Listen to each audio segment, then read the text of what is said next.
Good morning, Todd. Can you tell us where you came from today to attend this year's conference? I'm based in Houston, Texas. Great. And tell me your story. How or why did you get into Agile?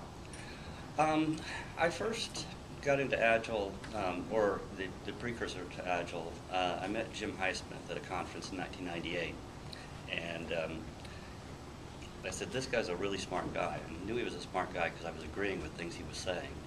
And he was getting into, his book had not been out yet, but he was really the precursor to his book at that time, talking about complex adaptive systems and how software was a complex adaptive system. And it was really resonating with how I had been doing software development and working in that way. That went on to get more connected into other Agilists. We started some experiments early on with when Ken Beck came out with the XP Explained White Book. So we had little pockets going on throughout. I started getting particularly active in the Agile community. I attended a Cutter conference in, I guess it was 2002, and at that conference I met Alistair Coburn, and he said he was planning on doing running a conference, an Agile conference, and I had experience running conferences within my company, which is Landmark Graphics, a subsidiary of Halliburton. We'd been running a conference, and we actually had brought in Jim Highsmith to speak at it. We brought in Ken Beck in 1990, in 2000 I think it was. So we had some experience with that and with running conferences, and I explained how we tried to set up a conference up to be a community event.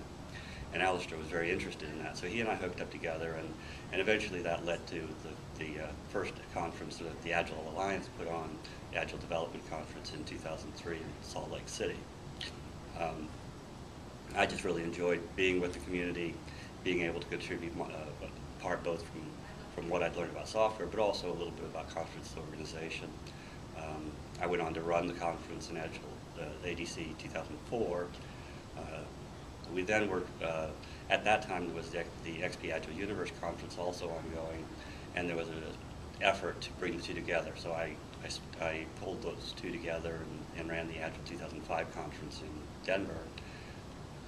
Kept liking it, ran one more time in 2006, and then this year came around, it's the 10-year anniversary of the Agile Manifesto. I said, well, I'll get back into it again. So it's been a big change. When we started, it was just over 200 people, and last year at the Salt Lake City event, we had over 1,600 people. Oh. So it's been an amazing ride. Great. And I've enjoyed every bit of it, yeah. Perfect. And can you tell me, why did you choose the topic you did to speak on at this year's conference? The topic that I chose was related to risky businesses, risk management, and how we can take a look at what other risky businesses do, and how we can learn something from that, and how we can do a better job of risk management in our software development. I'm a petroleum engineer by background, although I've been doing software development all my life. And in the petroleum engineering space, we do a lot of risk management, and we do some things that we can learn from. Through the opportunity at the conference, I've met a number of other people that had similar takes. My virtual partner on this presentation, Chris Matz, who comes from the financial district in London, and he approaches it from the financial modeling. And so together we were able to collaborate and pull together a much better understanding of how other companies do risk, and what can we learn from that. I think that what I see so many teams do really just lip service to risk management, and one thing I also hear is, I don't need to worry about risk management because Agile gives me that for free. And to a certain extent, it gives, having feedback and the ability to learn and inspect and adapt provides a really strong framework for risk management. And you get some pieces for free, which is good. So it's a real huge step in the right direction. But there's just so much more that we can learn from. And I find that if teams could actually spend just a little bit more time than what they get for free, they could get a lot more.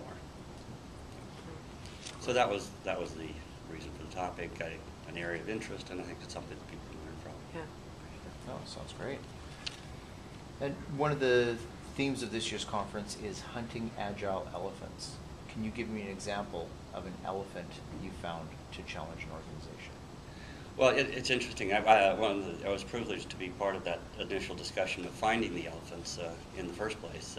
It was a reunion of sorts that Alistair had pulled together in Snowbird in February of this year.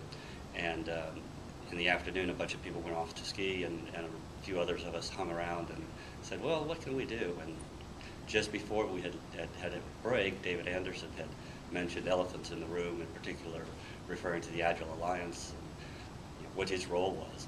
And so a few of us said, well, what other elephants are there? And it was just one of the most interesting short conversations we had of just looking for, well, what are the things we don't speak about that are out there, or we don't give service to. I think risk management is one of those things that we oftentimes give more lip service to than actual real practice of it. I take one of the things I looked at when I was putting together my program was I think risk management is also cross-cutting through a number of different elephants that are in the room. For instance, politics and risk management there's a huge part of it. Culture, context is another thing that was brought up as an elephant, and I think risk management and context go well in hand. So what I've seen is that in the process of first we looked for the elephants, and we tried to see, well, could we hunt them down and do a little bit more later. But I think what I've seen is that's why I really sort of passionate around risk management. I think it's one of those that exposes quite a bit, and if you get to it and down into it, you really can have an opportunity to succeed better. Yeah, for sure. And can you tell me a success story where you've seen an organization overcome an elephant in the room? Well, we're on one of our huge projects that we started. It's been underway for a long time, and we've had a couple of different restarts. And we did sometimes where we weren't doing things right. We've accumulated quite a bit of technical debt in the various pulling together of things. So I think what I would say where we have overcome that is first we had to recognize how much debt we had and where the challenges were, and what that debt was doing to us in terms of the cost of servicing that debt. And we undertook some major efforts to really remove as much of that debt as we could within a couple of different cycles. So we just said, this is just getting out of control, we've got to deal with it.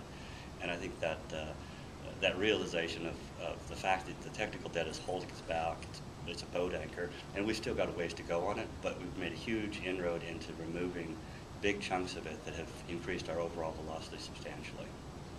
Great. So I'd say that's an elephant that's not totally dead yet, but we're well on our way, we think, to It's getting important for the significant- recognition of it too. Yeah. Yeah. Perfect.